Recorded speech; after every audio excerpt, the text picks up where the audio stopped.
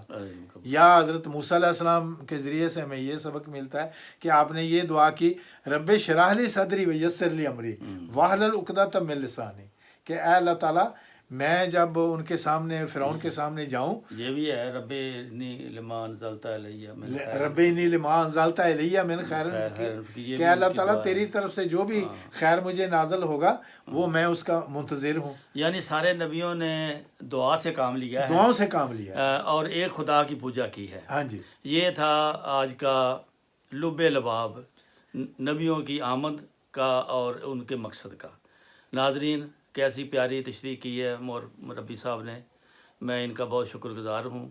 آپ ان کے لیے بھی دعا بھی کریں۔ السلام علیکم ورحمۃ اللہ وبرکاتہ۔